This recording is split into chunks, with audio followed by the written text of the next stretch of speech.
ആകാശവാണി. നമസ്കാരം. പ്രാദേശിക വാർത്തകൾ വായിക്കുന്നത് ലക്ഷ്മി ശ്രീവിജയ.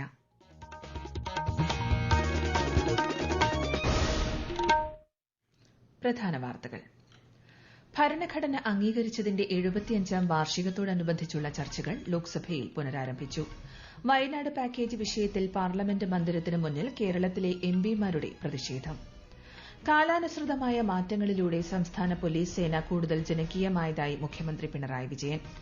എസ്എസ്എൽസി +1 അർദ്ധവാർഷിക പരീക്ഷാ പേപ്പർ യൂട്യൂബ് ചാനൽ വഴി ചോർന്ന സംഭവത്തിൽ സമഗ്ര അന്വേഷണം നടത്തുമെന്ന് മന്ത്രി വി ശിവൻകുട്ടി. ആഫ്രിക്കൻ പന്നിപ്പനി റിപ്പോർട്ട് ചെയ്ത കോട്ടയം കൂട്ടിക്കൽ വാഴൂർ മേഖലയിൽ പ്രതിരോധ പ്രവർത്തനങ്ങൾ ഊർജ്ജിതം. ഐഎസ്എൽ ഫുട്ബോളിൽ ഇന്ന് കേരള ബ്ലാസ്റ്റേഴ്സ് മോഹൻ ബഗാനെ നേരിടും. സന്തോഷ് ട്രോഫി ഫൈനൽ റൌണ്ട് പോരാട്ടങ്ങൾക്ക് ഹൈദരാബാദിൽ തുടക്കം. വാർത്തകൾ വിശദമായി. രാജ്യത്ത് ഭരണഘടന അംഗീകരിച്ചതിന്റെ 75ാം വാർഷികത്തോടനുബന്ധിച്ചുള്ള ചർച്ചകൾ ലോക്സഭയിൽ പുനരാരംഭിച്ചു. പ്രധാനമന്ത്രി നരേന്ദ്രമോദി ചർച്ചയ്ക്ക് ഇന്ന് മറുപടി നൽകും. രാജ്യത്ത് ന്യൂനപക്ഷങ്ങളോട് വിവേചനമില്ലെന്നും ഇന്ത്യയിലെ ന്യൂനപക്ഷങ്ങൾക്ക് കൃത്യമായ നിയമപരിരക്ഷ ലഭിക്കുന്നുണ്ടെന്നും ചർച്ചയിൽ പങ്കെടുത്ത പാർലമെന്ററി കാര്യമന്ത്രി കിരൺ റിജിജു പറഞ്ഞു. രാജ്യസഭയിൽ ഈ മാസം 16, 17 തീയതികളിൽ ഭരണഘടനയെക്കുറിച്ചുള്ള ചർച്ച നടക്കും. പ്രധാനമന്ത്രി നരേന്ദ്രമോദി ചൊവ്വാഴ്ച രാജ്യസഭയിൽ മറുപടി നൽകും. ഉരുൾപൊട്ടൽ ഏറെ നാശം വിതച്ച വയനാട്ടിലെ മുണ്ടക്കൈ ചൂരൽമല പ്രദേശങ്ങളുടെ പുനരധിവാസത്തിനായി പ്രത്യേക കേന്ദ്ര പാക്കേജ് വൈകുന്നതിൽ കേരളത്തിൽ നിന്നുള്ള എൽഡിഎഫ്, യുഡിഎഫ് എംപിമാർ പ്രതിഷേധിച്ചു. പാർലമെന്റ് മന്ദിരത്തിന് മുന്നിലായിരുന്നു പ്രതിഷേധം. പ്രത്യേക പാക്കേജ് വൈകുന്നത് ഏറെ നിരാശാജനകമാണെന്ന് വയനാട് എംപി പ്രിയങ്ക ഗാന്ധി പറഞ്ഞു. വയനാടിന്റെ ദുഃഖം രാജ്യം മുഴുവൻ കണ്ടതാണ്. ഇത്തരമൊരു സാഹചര്യത്തിൽ ജനങ്ങൾക്ക് അവകാശപ്പെട്ടത് നൽകാൻ കേന്ദ്ര സർക്കാർ തയ്യാറാകുന്നില്ലെന്നും ശ്രീമതി പ്രിയങ്ക ഗാന്ധി പറഞ്ഞു. കേന്ദ്ര സർക്കാർ കേരളത്തെ സഹായിക്കുന്നില്ല എന്ന് മാത്രമല്ല, കേരളത്തിലെ ജനങ്ങളെ അപമാനിക്കുകയാണ് ചെയ്യുന്നതെന്ന് കെ രാധാകൃഷ്ണൻ എംപി. ന്യൂഡൽഹിയിൽ മാധ്യമപ്രവർത്തകരോട് പ്രതികരിക്കുകയായിരുന്നു അദ്ദേഹം. കേരളം ദുരന്തം നേരിടുന്ന സാഹചര്യത്തിൽ ആ ദുരന്തബാധിതരെ സഹായിക്കുന്നതിനു പകരം മുൻകാലങ്ങളിൽ ഉണ്ടായ ചിലവുകൾ ഇപ്പോൾ വഹിക്കണം എന്നുള്ള നിലപാടാണ് കേന്ദ്രം സ്വീകരിക്കുന്നതെന്നും അദ്ദേഹം ആരോപിച്ചു. എല്ലാത്തരം പരിധിയും ലംഘിക്കുന്ന പ്രതികാര നിലപാടാണ് കേന്ദ്ര സർക്കാർ കേരളത്തോട് സ്വീകരിക്കുന്നതെന്നും ഇതിനെ കേരളത്തിലെ ജനങ്ങൾ ഒറ്റക്കെട്ടായി നേരിടണമെന്നും മന്ത്രി എം ബി രാജേഷ്.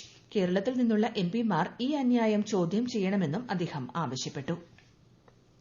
കാലാനുസൃതമായ മാറ്റങ്ങളിലൂടെ സംസ്ഥാന പോലീസ് സേന കൂടുതൽ ജനകീയമായതായി മുഖ്യമന്ത്രി പിണറായി വിജയൻ. തൃശൂരിൽ പരിശീലനം പൂർത്തിയാക്കിയ 31A ബാച്ച് സബ് ഇൻസ്പെക്ടർമാരുടെ പാസിംഗ് ഔട്ട് പരേഡിൽ അഭിവാദ്യം സ്വീകരിച്ച് സംസാരിക്കുകയായിരുന്നു അദ്ദേഹം. രാജ്യത്തെ തന്നെ മികച്ച സേനയാണ് കേരള പോലീസ്. ഉയർന്ന വിദ്യാഭ്യാസ യോഗ്യതയുള്ളവർ പോലീസിലേക്ക് കടന്നുവരുന്നത് അടുത്തിടെ കാണുന്ന സവിശേഷതയാണെന്നും മുഖ്യമന്ത്രി പറഞ്ഞു. പോലീസ് സേന ആർജിച്ച കഴിവ്, ഈ പ്രത്യേക അവസ്ഥ അത് പെട്ടെന്നുണ്ടായൊന്നല്ല എന്നത് ഉൾക്കൊള്ളണം. ഇപ്പോ വലിയ ദുരന്തങ്ങൾ ഉണ്ടാകുമ്പോൾ ആശ്രയിക്കാവുന്ന ഏറ്റവും വലിയ സേന എന്ന നിലയിലേക്ക് പോലീസ് സേന മാറി. ഈ അടുത്ത കാലത്ത് പോലീസ് സേനയിൽ കാണുന്ന ഒരു പ്രത്യേകത, ഏറ്റവും കൂടുതൽ വിദ്യാഭ്യാസ യോഗ്യത നേടിയവർ പോലീസ് സേനയുടെ ഭാഗമാകുന്നു എന്നുള്ളതാണ്. പഴയതിൽ നിന്ന് വ്യത്യസ്തമായ ഒരു മുഖം ഇന്ന് പോലീസിനുണ്ട്. കൊച്ചിയിൽ ആധുനിക നിലവാരത്തിൽ ഒരുക്കിയിരിക്കുന്ന എറണാകുളം മാർക്കറ്റ് കോംപ്ലക്സ് മുഖ്യമന്ത്രി പിണറായി വിജയൻ ഇന്ന് ഉദ്ഘാടനം ചെയ്യും. 1.63 ഏക്കർ സ്ഥലത്ത് 4 നിലകളിലായാണ് മാർക്കറ്റ് കോംപ്ലക്സ് നിർമ്മിച്ചിരിക്കുന്നത്. കേന്ദ്ര സഹമന്ത്രി ജോർജ് കുര്യൻ, മന്ത്രിമാരായ M B Rajesh, P Rajeev തുടങ്ങിയവർ ചടങ്ങിൽ പങ്കെടുക്കും. കൊച്ചി കോർപ്പറേഷന് വേണ്ടി കൊച്ചിൻ സ്മാർട്ട് മിഷൻ ലിമിറ്റഡാണ് പദ്ധതി നടപ്പാക്കിയത്. 29ാമത് കേരള രാജ്യാന്തര ചലച്ചിത്രമേളയുടെ 2ാം ദിവസമായ ഇന്ന് 67 ചിത്രങ്ങൾ പ്രദർശിപ്പിക്കും. ഹോമേജ് വിഭാഗത്തിൽ പ്രദർശിപ്പിക്കുന്ന എം മോഹൻ സംവിധാനം ചെയ്ത രചന, ഉൽപ്പലേന്ദു ചക്രവർത്തി സംവിധാനം ചെയ്ത ചോക്ക്, സെന്റിനിയർ ട്രിബ്യൂട്ട് വിഭാഗത്തിൽ പി ഭാസ്കരൻ സംവിധാനം ചെയ്ത മൂലധനം എന്നിവ 2ാം ദിനം പ്രദർശിപ്പിക്കുന്ന ശ്രദ്ധേയ ചിത്രങ്ങളാണ്. മേളയുടെ ഭാഗമായി 50 ലോക ചലച്ചിത്ര ആചാര്യന്മാർക്ക് ആദരമർപ്പിച്ചുള്ള cinema alchemy a digital and tribute എക്സിബിഷനും ഇന്ന് തുടക്കമായി. IFFKയിലെ ലൈഫ് ടൈം അച്ചീവ്മെന്റ് അവാർഡ് ജേതാവ് ആൻ ഹുയി പ്രദർശനത്തിന്റെ ഉദ്ഘാടനം നിർവഹിച്ചു. എസ്എസ്എൽസി ഇംഗ്ലീഷ് +1 ഗണിതം പരീക്ഷകളുടെ അർദ്ധവാർഷിക പരീക്ഷാ പേപ്പർ യൂട്യൂബ് ചാനൽ വഴി ചോർന്നതുമായി ബന്ധപ്പെട്ട വിഷയം ഗൌരവമായി കാണുന്നതായും വിഷയത്തിൽ സമഗ്ര അന്വേഷണം നടത്തുമെന്നും മന്ത്രി വി ശിവൻകുട്ടി. കുട്ടികളുടെ പരീക്ഷയുമായി ബന്ധപ്പെട്ട് യാതൊരു വിട്ടുവീഴ്ചയും പൊതുവിദ്യാഭ്യാസ വകുപ്പ് കൈക്കൊള്ളുകയില്ലെന്നും അദ്ദേഹം പറഞ്ഞു. ഇപ്പോഴുണ്ടായിരിക്കുന്ന അതീവ ഗൌരവമുള്ള സംഭവവികാസമാണ്. ഇക്കാര്യത്തിൽ കുറ്റവാളികളെ കണ്ടെത്തി നിയമത്തിന് മുന്നിൽ കൊണ്ടുവരും. കുട്ടികളുടെ പരീക്ഷ നടത്തിപ്പുമായി ബന്ധപ്പെട്ട യാതൊരുവിധ വിട്ടുവീഴ്ചകളും പൊതുവിദ്യാഭ്യാസ വകുപ്പ് കൈക്കൊള്ളുകയില്ല. നമ്മുടെ പൊതുവിദ്യാഭ്യാസ മേഖലയിലുള്ള ഒരു വെല്ലുവിളിയാണ്. തിങ്കളാഴ്ച വൈകുന്നേരം 4 മണിക്ക് വിദ്യാഭ്യാസ വകുപ്പിലെ ഉന്നത ഉദ്യോഗസ്ഥന്മാരുടെ യോഗം എന്റെ അധ്യക്ഷതയിൽ ചേരുന്നുണ്ട്. പൊതുവിദ്യാഭ്യാസ മേഖലയോടുള്ള വെല്ലുവിളിയാണിതെന്നും മന്ത്രി പറഞ്ഞു. വിഷയത്തിൽ നാളെ വൈകിട്ട് മന്ത്രി വി ശിവൻകുട്ടിയുടെ അധ്യക്ഷതയിൽ ഉന്നതതല യോഗം ചേരും. പാലക്കാട് 4 വിദ്യാർത്ഥികളുടെ മരണത്തിനിടയാക്കിയ അപകടസ്ഥലം മന്ത്രി കെ ബി ഗണേഷ് കുമാർ ഇന്ന് സന്ദർശിക്കും. ജില്ലാ പോലീസ് മേധാവി ആർടിഒ, പൊതുമരാമത്ത്, ദേശീയപാതാ വിഭാഗം ഉദ്യോഗസ്ഥരുടെ സംഘവും ഇന്ന് വൈകുന്നേരം സംയുക്ത സുരക്ഷാ പരിശോധന നടത്തും. അതിനിടെ റോഡ് നിർമ്മാണത്തിലെ അപാകതകൾ പരിഹരിക്കണമെന്നാവശ്യപ്പെട്ട് യൂത്ത് ലീഗ് പ്രവർത്തകർ പ്രദേശത്ത് ദേശീയപാത ഉപരോധിച്ചു. തൃശൂർ പൂരം അലങ്കോലപ്പെട്ട വിഷയത്തിൽ ഇന്ന് പോലീസ് മുൻ മന്ത്രി വി എസ് സുനിൽകുമാറിന്റെ മൊഴിയെടുത്തു. നടപടി സ്വാഗതാർഹം എന്നും പൂരം അട്ടിമറിക്കാൻ രാഷ്ട്രീയ ഗൂഢാലോചന ഉണ്ടായിട്ടുണ്ട് എന്ന നിലപാടിൽ ഉറച്ചു നിൽക്കുന്നതായും ശ്രീ സുനിൽകുമാർ മാധ്യമങ്ങളോട് പ്രതികരിച്ചു. ഈ വാർത്തകൾ ആകാശവാണിയിൽ നിന്ന്. ആകാശവാണി വാർത്തകളും വാർത്താധിഷ്ഠിത പരിപാടികളും all India radio news Thiruvananthapuram YouTube ചാനലിലും all India radio news Thiruvananthapuram Facebook പേജിലും AR News_ തിരുവനന്തപുരം ഇൻസ്റ്റഗ്രാം അക്കൌണ്ടിലും AR News_TVM X ഹാൻഡിലും ലഭ്യമാണ്.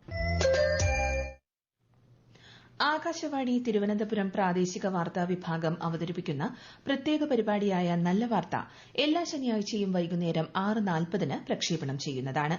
ഇന്ന് 6:30 പ്രാദേശിക വാർത്തകൾക്ക് ശേഷം നല്ല വാർത്ത കേൾക്കാവുന്നതാണ്. ക്രിസ്മസ് ആഘോഷങ്ങളുടെ ഭാഗമായി ആകാശവാണി തിരുവനന്തപുരം നിലയത്തിന്റെ ആഭിമുഖ്യത്തിൽ ഇന്ന് ശാന്തിഗീതം കരോൾ സന്ധ്യ സംഘടിപ്പിക്കും. വൈകുന്നേരം 5 മണിക്ക് തിരുവനന്തപുരം YMCA ഹാളിലാണ് പരിപാടി. ആഫ്രിക്കൻ പന്നിപ്പനി ബാധിച്ച കോട്ടയം ജില്ലയിലെ കൂട്ടിക്കൽ വാഴൂർ മേഖലയിൽ പ്രതിരോധ പ്രവർത്തനങ്ങൾ ആരംഭിച്ചു. സമീപ പ്രദേശങ്ങളിൽ നിരീക്ഷണവും ഏർപ്പെടുത്തിയിട്ടുണ്ട്. വിശദാംശങ്ങളുമായി ആകാശവാണി കോട്ടയം ജില്ലാ പ്രതിനിധി ടോം മാത്യു. ആഫ്രിക്കൻ പന്നിപ്പനി സ്ഥിരീകരിച്ച കോട്ടയം ജില്ലയിലെ കൂട്ടിക്കലിലെയും വാഴൂരെയും ഫാമുകളിലെ പന്നികളെ കൊന്ന് സംസ്കരിക്കുമെന്ന് ജില്ലാ കളക്ടർ ജോൺ വി സാമുവൽ അറിയിച്ചു. രോഗം സ്ഥിരീകരിച്ച ഫാമുകളുടെ 1 കിലോമീറ്റർ ചുറ്റളവിലുള്ള പ്രദേശങ്ങൾ രോഗബാധിത പ്രദേശമായി പ്രഖ്യാപിച്ചു. ഇവിടെ പന്നിമാംസ വിതരണവും വിൽപ്പനയും നിരോധിച്ചു. ആഫ്രിക്കൻ പന്നിപ്പനി മറ്റ് മൃഗങ്ങളിലേക്കോ മനുഷ്യരിലേക്കോ പകരില്ലെന്ന് മൃഗസംരക്ഷണ വകുപ്പ് അറിയിച്ചു. ISL ഫുട്ബോളിൽ ഇന്ന് കേരള ബ്ലാസ്റ്റേഴ്സ് മോഹൻ ബഗാനെ നേരിടും. രാത്രി 7:30 കൊൽക്കത്തയിലാണ് മത്സരം. മറ്റൊരു മത്സരത്തിൽ ബംഗളൂരു FC ഗോവയുമായി ഏറ്റുമുട്ടും. 78ാമത് സന്തോഷ് ട്രോഫി ഫുട്ബോളിൽ ഫൈനൽ റൌണ്ട് മത്സരങ്ങൾക്ക് ഹൈദരാബാദിൽ തുടക്കം. ആദ്യ മത്സരത്തിൽ നിലവിലെ ചാമ്പ്യന്മാരായ സർവീസസിനെ മണിപ്പൂർ 1-0 പരാജയപ്പെടുത്തി. ഗ്രൂപ്പ് എയിൽ ഇത് 2 മത്സരങ്ങളാണുള്ളത്. നാളെ ഗ്രൂപ്പ് ബിയിൽ കേരളം ആദ്യ മത്സരത്തിൽ ഗോവയെ നേരിടും. ശബരിമല സന്നിധാനത്ത് രാവിലെ 11 വരെയുള്ള കണക്കുപ്രകാരം ദർശനം നടത്തിയത് 40,721 തീർത്ഥാടകർ. 10,286 പേർ തത്സമയ ബുക്കിംഗ് വഴിയും ദർശനം നടത്തി. കനത്ത മഴയെ അവഗണിച്ചും തൃക്കാർത്തിക ദിവസമായിരുന്ന ഇന്നലെ 83,520 പേരാണ് ദർശനം നടത്തിയത്. പമ്പ വഴി 81,258 പേരും പുല്ലുമേട് വഴി 2,262 പേരും ദർശനം നടത്തി. പ്രതികൂല കാലാവസ്ഥയിലും ഇന്നലെ 4,246 കുട്ടികളും ദർശനം നടത്തി.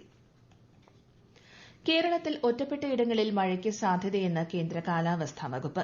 അച്ചൻകോവിൽ നദിയിൽ ജലനിരപ്പ് അപകടകരമായി തുടരുന്നതിനാൽ നദിക്കരയിൽ താമസിക്കുന്നവർ ജാഗ്രത പുലർത്തണമെന്ന് മുന്നറിയിപ്പ്. സംസ്ഥാന ജലസേചന വകുപ്പിന്റെ കല്ലേലി, കോന്നി, GD സ്റ്റേഷനുകളിൽ മഞ്ഞ അലർട്ട് പ്രഖ്യാപിച്ചു. നദികളിൽ ഇറങ്ങാനോ നദി മുറിച്ചു കടക്കാനോ പാടില്ല.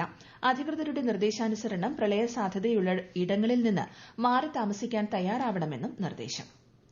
ഈ മാസം 27, 28, 29 തീയതികളിൽ നടക്കുന്ന ബേപ്പൂർ അന്താരാഷ്ട്ര വാട്ടർ ഫെസ്റ്റ് 4ാം സീസണിന്റെ ഭാഗമായുള്ള പ്രീ ഈവന്റുകൾക്ക് കോഴിക്കോട് ബീച്ചിൽ തുടക്കമായി. നാളെ നടക്കുന്ന വോളിബോൾ മത്സരം അഹമ്മദ് ദേവർകോവിൽ MLA ഉദ്ഘാടനം ചെയ്യും. റഗ്ബി മത്സരം 18 കോഴിക്കോട് ബീച്ചിലും ഫുട്ബോൾ മത്സരം 20 ബേപ്പൂർ ബീച്ചിലും നടക്കും. പ്രധാന വാർത്തകൾ വീണ്ടും.